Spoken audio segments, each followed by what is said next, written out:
ṣebí Solomoni lórúkọ mi. Kò ṣeé yí padà. Ó ti bọ́.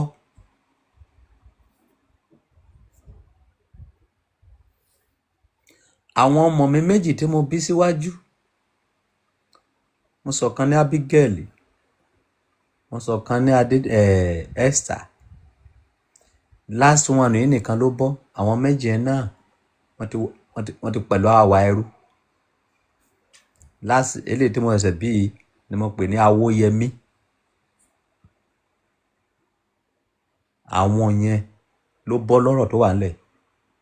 Àwọn Abigail yẹn, àwọn Esther yẹn, àwọn yẹn pẹ̀lú ẹrú bí ti wá.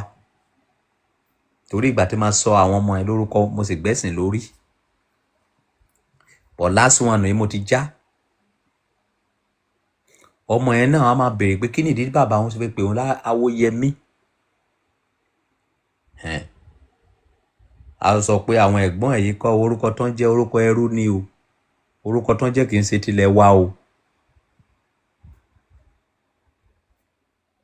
Nígbà tó ń pè ẹ́ ní Awóyẹmí nísìn, sọ́ba sọ pé kò ṣe tó mọ Awóyẹmí sí òmè tó mọ ẹ̀, ó lóun mọ̀.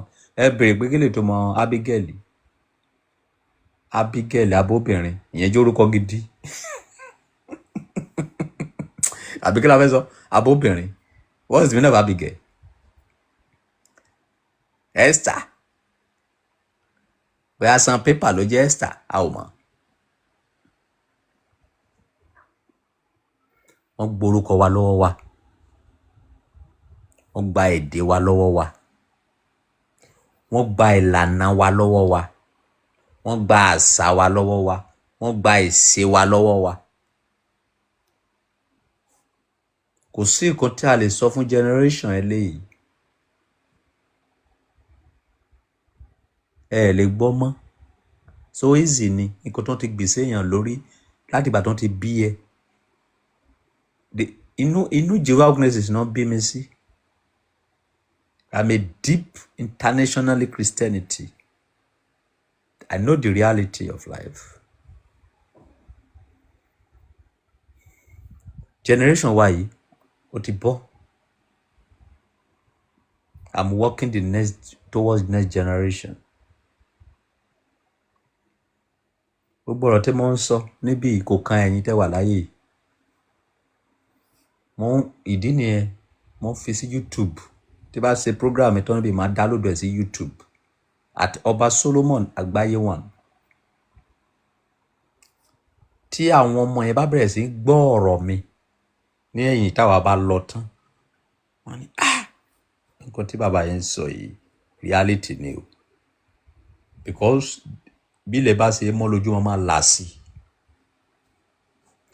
But àwa tí a wà ní generation yìí náà, ojú wa là. Ṣùgbọ́n a ti há. Torí tí a bá fẹ́ ṣe bó ṣe yẹ ká ṣe, ebi máa pa wá. Ìwọ tó jẹ́ wípé pásítọ̀ ẹ ló ń bọ́ ẹ, olórí wàásù tó lè wà ní ṣọ́ọ̀ṣì. Ìwọ tó jẹ́ pé agbo Christianity ló ti ń jẹ ló ti ń mu, ó ní ọ̀rọ̀ tó lè sọ ń bẹ̀. Ìwọ tó jẹ́ pé agbo mùsùlùmí ló ti ń jẹ ló ti ń mu, ó ní ọ̀rọ̀ tó lè sọ ń bẹ̀. Kó jẹ́ má bàa bọ́ lẹ́nu ẹ̀. Àti hákàwá yìí. Ṣùgbọ́n ìwọ tí Ọlọ́run tí ó bá ní òmìnira ara ẹ, máa sọ fún àwọn ọmọ ẹ kó sọ ọmọ ẹ ní orúkọ ìbílẹ̀. Èmi náà lórúkọ ìbílẹ̀ o, Adékúnlé lórúkọ mi. But Solomon yẹn ni popular name mi tó dẹ̀ ń dùn mí. Ni ò dẹ̀ lè change ẹ̀. Tó bá lọ gbé sẹ́yìn mọ́ ni tó pè ní Ọba Adékúnlé. À ń ta ló ń jẹ́ bẹ́ẹ̀. Do you know Ọba Solomon? Ó ti lọ. Kò sí yí padà. Kò sí yọ.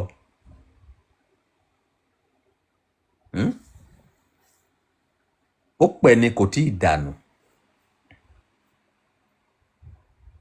ẹ lọ sírò lé ìgbésí ayé yín, ẹ má béèrè question lọ́wọ́ ara yín. Mi ò kì í ṣe ọ̀tá Kristẹni, mi ò kì í ṣe ọ̀tá Mùsùlùmí, mi ò kì í ṣe ọ̀tá ìṣẹ̀ṣe, ọ̀tá irọ́ lèmi, ọ̀tá èké. Eléyìí tá purọ́ tán àwọn ènìyàn tó. Ẹ jẹ́ ká padà sílé, torí ibi tí a wà, ìwọ tó bá sọ pé ó sàn ẹ́, orí ibú ni. Mentality ẹrú ni kí ènìyàn lọ máa gba ìwé ìgbélùú nílùú òyìnbó.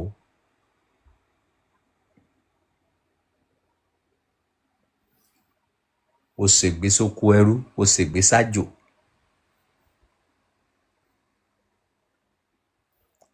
Ṣé àwọn òyìnbó ti wá gba ìwé ìgbélùú ti Nàìjíríà?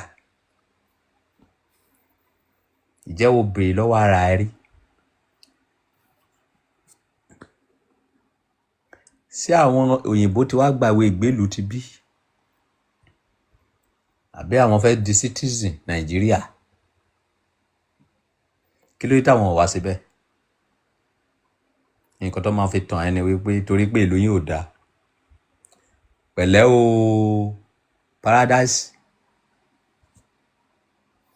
bọ̀ lójú yín ó wà normal. Tó bá fún ọmọ Nàìjíríà ìwé citizens yìí sí, ó máa bọ́ sórí tánì tó máa yọ ni, láì mọ̀ pé orí ibú ni.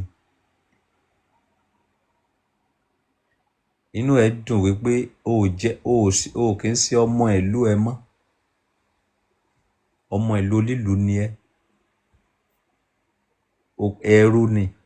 Ó wà ní Bíbélì, wọ́n ní Abraham lọ sí àwọn àtìpó nílùú kan, ó lọ sí àtìpó ní Íjíbítì. Isaac lọ sí àtìpó ní Íjíbítì. Oko ẹrú ni. Ìlú tó ti tọ́ ẹ dàgbà, tí bàbá ẹ máa fojú bá ẹ sọ̀rọ̀ tó máa gbọ́, tí ìyá ẹ máa fojú bá ẹ sọ̀rọ̀ tó máa gbọ́, ó wá kó ọmọ ẹ lọ sí ìlú tí ọmọ ẹ máa train ẹ. Tí ọmọ ẹ bá ṣe nǹkan tí ò dá, wa máa bẹ̀.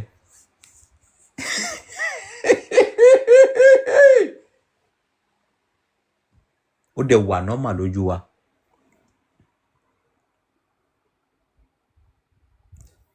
Tí ọmọ bá ń lọ sí school, àyà òbí máa já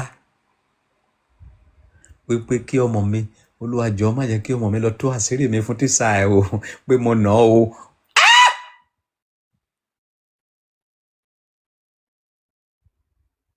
Mi ò ní kúkú bímọ.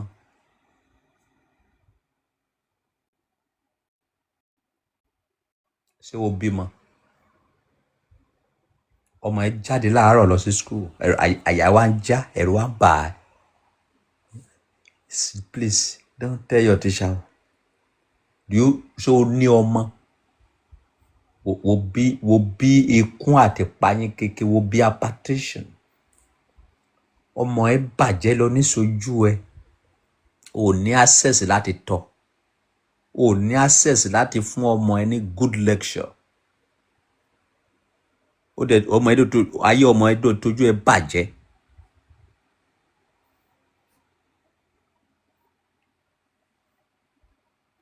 Kò sí ẹ̀dá kankan tó lè love ọmọ ẹ tó ẹ.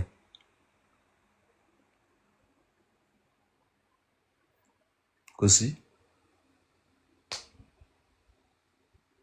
Ìwọ ló mọ nǹkan tí ọmọ tó fẹ́ fọ́mọ ẹ.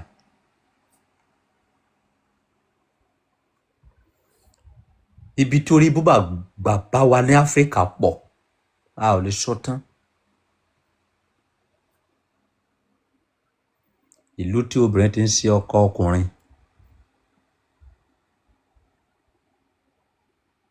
Ìlú tí ìyàwó máa ti lé ọkùnrin jáde síta láago 2 òru.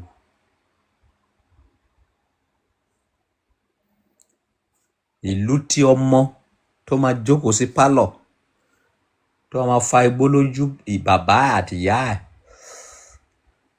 wọ́n sọ pé mọ́dáfọ́kà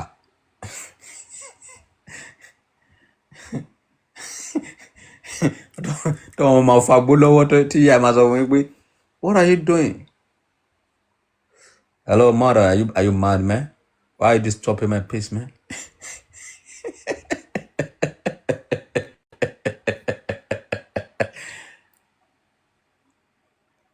ṣé tí a ò bá bímọ ṣé kò pé wọ́n ní àkókò bí sàn sẹ́rà dáradá akú lọ́mọdé ó yẹ ní ó sàn ju ká dàgbà ká tọrọ jẹ lọ lẹ́yìn tó ń bá ti ṣe orí ibú yẹn dàgbà wọ́n bá lọ há àwọn ọmọ lọ́mọ àwọn innocent ọmọ wọ́n bá lọ há wọn sínú ẹ̀wọ̀n kí ló bí ọmọ yẹn fún ọmọ tí ò lè tọ́ ọmọ tí ò lè bá sọ̀rọ̀ ọmọ tí ò lè tọ́ sọ́nà kí ló bí fún bọ̀dọ̀ nọ́mà tẹ́ bá wá dé láti lo òyìnbó náà wá máa sakọ orí ibú ń bí ó bímọ ọmọ ẹ wà ní ọmọ oṣù kan àti ń gbé fún nání tí ó bímọ first lecture tọmọ ẹ máa kọ́kọ́ gbà ọwọ́ nání ló ti gbà ta ló ṣiṣẹ́ fún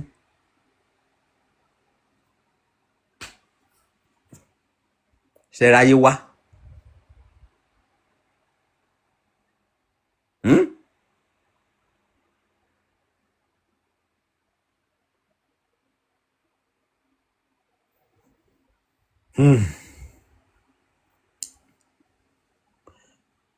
ta ló wá kó wá sí gbogbo ilé tá a kóra wá sí ìbáyìí kì í ṣẹjọ́ ẹ o kì í ṣẹjọ́ mi